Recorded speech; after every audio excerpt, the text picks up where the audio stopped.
Positive ভাইয়ের পক্ষ থেকে আপনাদের জন্য আরও একটি নতুন ভিডিও নিয়ে আসা হয়েছে, যেটা বাস্তব জীবনে প্রয়োগ করলে ফল ভালো হবে। দেখুন, বর্তমান দিনে আমরা সবাই কিছু ভুল করে বসি, আর যার কারণে পরবর্তী প্রজন্ম সেই ভুলটাকে সাথে করে নিয়ে বেড়ায়। আজ আপনারা জানবেন কি করে আপনার সন্তানকে মানুষ হতে দেবেন। বাবা মা সর্বদা এটাই চাই যে তার সন্তান সঠিক পথে নিজের জীবনটা অতিবাহিত করুক, কিন্তু বাস্তবে সেটা দেখা যায় উল্টো।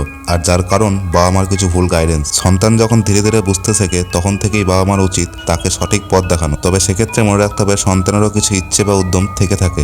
গার্জেন হিসাবে আপনাদের এটা মাথায় রাখতে হবে, সন্তানের যে ইচ্ছে বা উদ্যম সেটা কতটা বাস্তবিক সেটা আপনাদের নির্বাচন করতে হবে। তবে একটা কথা গার্জেনকে মাথায় রাখতে হবে, সন্তানের ওপর কখনোই প্রেসার ক্রিয়েট করবেন না। বর্তমান সময়টা প্রতিটা গার্জেনকে মাথায় রেখে সন্তানকে শিক্ষা দেওয়া উচিত। আপনার সময় যেগুলো সম্ভবপর ছিল না, বর্তমানে কিন্তু সেটা সম্ভব। তাই আপনি যদি বর্তমানকে অ্যাকসেপ্ট করতে না পারেন, আপনার উচিত হবে সন্তানকে অ্যাকসেপ্ট করতে দেওয়া। মানসিক বিকাশ প্রতিটা যুগেই পাল্টায়, তাই সন্তানকে যুগের সাথে পায়ে পা মিলিয়ে চলতে দিন। তবে কন্ট্রোলটা যেন আপনার হাতে থাকে। আপনার ইচ্ছে সন্তানকে ডাক্তার বানানোর, কিন্তু সন্তান চায় ব্যবসা করতে। আর বেশিরভাগ অসফলতা এখান থেকেই শুরু হয়। কারণ আজ হয়তো আপনার ইচ্ছাটাকে মূল্য দিতে গিয়ে সন্তান যদিও ডাক্তার হয়ে যায়, পরবর্তীকালে তার সফল হওয়ার সম্ভাবনা কিন্তু কম হতে পারে। আর সফলতা বলতে শুধু আর্নিংটাকেই বোঝায় না।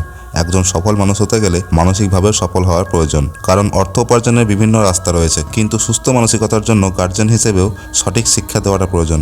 পজিটিভ ভাব এটাই বলবে, সন্তানকে সর্বদা সাধ্য মতন সাপোর্ট করুন। এতে হয়তো আপনার ইচ্ছাটা সাকসেস হবে না, কিন্তু সন্তানের ইচ্ছাটা তো হবে। আর এইরকম শিক্ষা আজ আপনি যদি সন্তানকে দেন, পরবর্তীতে সেও নেক্সট জেনারেশনকে ঠিক একই শিক্ষা দিতে পারবে। আর এভাবেই সমাজ ধীরে ধীরে পাল্টাবে। পজিটিভ ভাবের পক্ষ থেকে সকলকে একটাই বিনম্র অনুরোধ, কখনো আবেগের বশে বা ঝোঁকে পড়ে কোনো সিদ্ধান্ত নেবেন না। আমাদের উদ্দেশ্য একটাই, সর্বদা আপনাকে পজিটিভ রাখার। আমরা সমস্ত জাতিকে শ্রদ্ধার আসনে রাখি ও আমাদের কোনো সম্প্রদায়কে ছোট করার উদ্দেশ্য নেই।